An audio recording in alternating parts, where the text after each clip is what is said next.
ప్రజా ఉద్యమాల్లోంచి పుట్టుకొచ్చిన కమ్యూనిస్టు పార్టీలు ఇప్పుడు ప్రజల నుంచి దూరమయ్యాయా? ఉనికి కోసం ఆరాటపడుతున్నాయా? ఆకలి కేకల ఆర్తనాదాలతో నిత్యం ఎర్ర జెండాలతో తిరిగిన ప్రజలు సైతం దూరం దూరం జరుగుతూ వాటిపై ఆధారపడడం మానేశారా? ఉభయ కమ్యూనిస్టు పార్టీల అస్తిత్వం ప్రశ్నార్థకంగా మారిందా? తాజా పరిస్థితి చూస్తుంటే అవుననే అనిపిస్తోంది. కామ్రేడ్ల పరిస్థితి ఏంటి? వారి భవిష్యత్తు కార్యాచరణ ఎలా ఉండబోతోంది? కమ్యూనిస్టు పార్టీలు తెలుగు రాష్ట్రాలలో ఒకప్పుడు వెలిగిన పార్టీలు. బలమైన ప్రజా ఉద్యమాలతో మంచి పేరు తెచ్చుకున్నాయి. ప్రజల విశ్వాసాన్ని చొరగొన్నాయి. తెలంగాణ సాయుధ పోరాటం నుంచి ఉమ్మడి ఆంధ్రప్రదేశ్లోని పలు ఉద్యమాలలో నేరుగా సంబంధాలు కొనసాగించారు.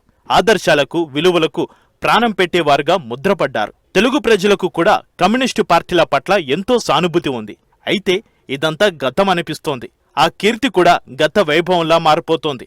ముఖ్యంగా పార్టీకి పట్టుకున్న ఖమ్మం జిల్లాలో కమ్యూనిస్టుల కీర్తి మంచుకొండలా కరిగిపోతోంది. కమ్యూనిస్టుల ప్రాబల్యం రోజురోజుకి తగ్గుతోంది. ఒకప్పుడు రాజకీయంగా కేంద్రంలో, రాష్ట్రంలో చక్రం తిప్పి ఉమ్మడి ఖమ్మం జిల్లాను శాసించిన కమ్యూనిస్టులు ఇప్పుడు ఉనికిపాట్లు పడుతున్నారు.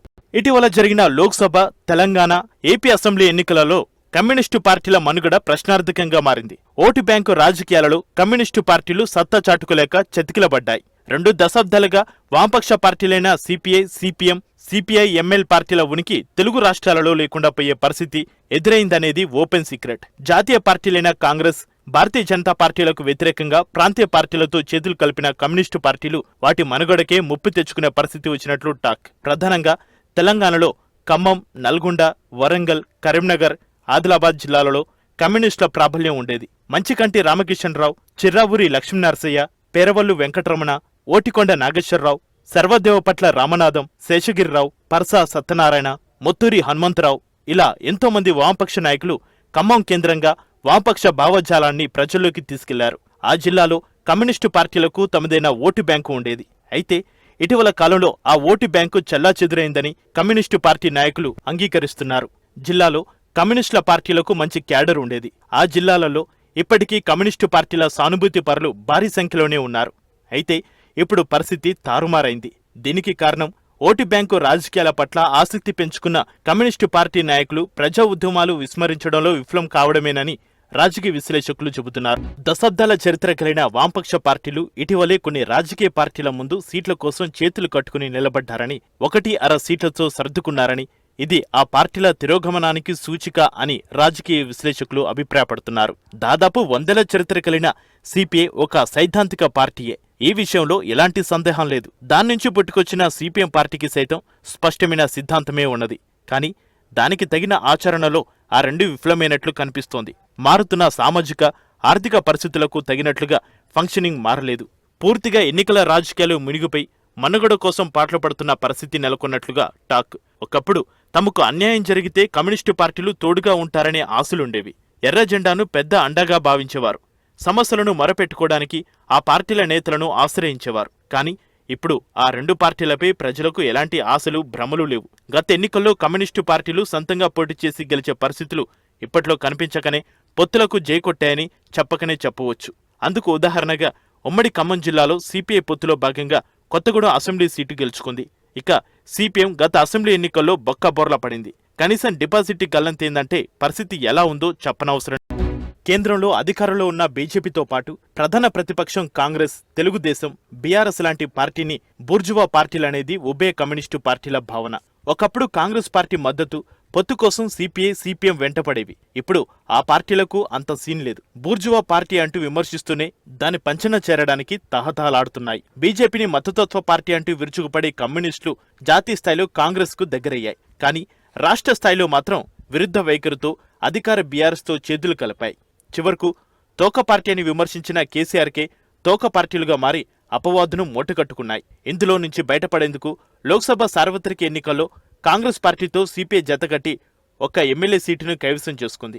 సిపిఎం పార్టీ మాత్రం సొంతంగా బరిలోకి దిగి తన ఓటు బ్యాంకు స్థాయిని తెలుసుకునే ప్రయత్నం చేసినట్లు స్వతంత్రంగా పోటీ చేసి గెలిచే శక్తి లేకనే ఇతర ప్రధాన పార్టీలతో అంటకాగిన కమ్యూనిస్టు పార్టీలు జనం దృష్టిలో తోక పార్టీలుగా ముద్రపడ్డాయి.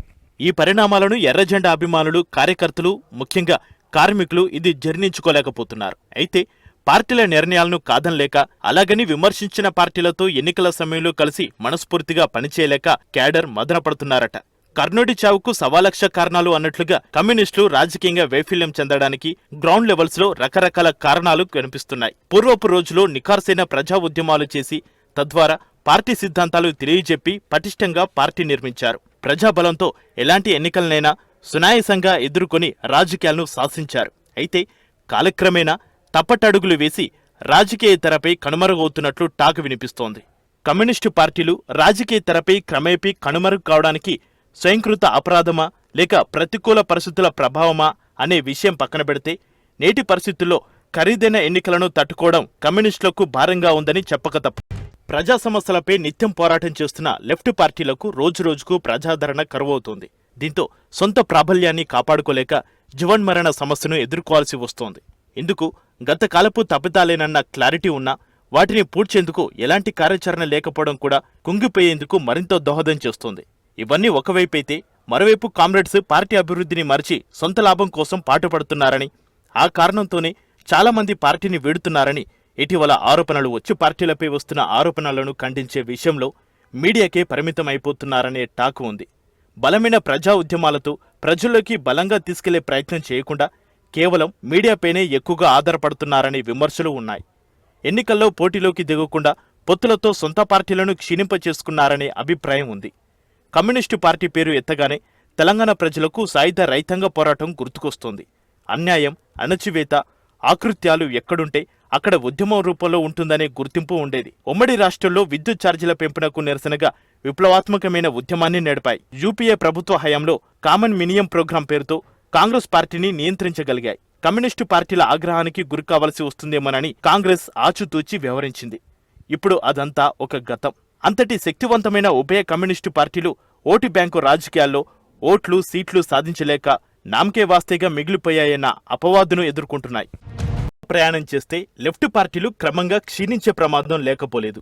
ఇక ఇప్పటికైనా కమ్యూనిస్టులు మేల్కొని ఇతర పార్టీలతో పొత్తు ప్రయాణాలపై సుదీర్ఘంగా చర్చించి సొంత పార్టీలను అభివృద్ధి పరుచుకునే దిశగా కార్యాచరణ రూపొందించకపోతే నష్టాన్ని మూటగట్టుకోవాల్సి ఉంటుందని రాజకీయ వర్గాల్లో చర్చ జరుగుతుంది. ఉద్యమాలు చేయాలంటే ఎర్రజెండా కావాలి, కానీ ఎన్నికల్లో ఓటేయాల్సిన అవసరం లేదు అనే నానుడి ఉంది అంటున్నారు విమర్శకులు. బూర్జువా పార్టీలకు తోకలుగా కొట్లాడాల్సిన పార్టీలతో పొత్తు పెట్టుకుంటున్నాయనే దురాభిప్రాయం సమూలంగా తొలగించేందుకు కార్యాచరణ రెడీ చేయాలనే డిమాండ్ ప్రజల్లో బలంగా వినిపిస్తోంది. అణచివేతలు, అన్యాయాలను గట్టిగా ప్రశ్నిస్తూ మడమ తిప్పని రాజకీయాలు చేస్తే తప్ప ప్రజల్లో నమ్మకం కలిగే పరిస్థితి లేదు. సో రాబోయే రోజుల్లో వామపక్ష పార్టీలు తమ ఉనికి ఎలా చాటుకోబోతున్నాయి, పూర్వ వైభవం సంతరించుకునేలా బలమైన ప్రజా ఉద్యమాలు నిర్మిస్తారా, పేదలు ముఖ్యంగా కార్మికుల ఆశలు నెరవేర్చేలా కార్యాచరణకు దిగుతారా? క్లారిటీ రావాలంటే మరికొద్ది రోజులు వేచి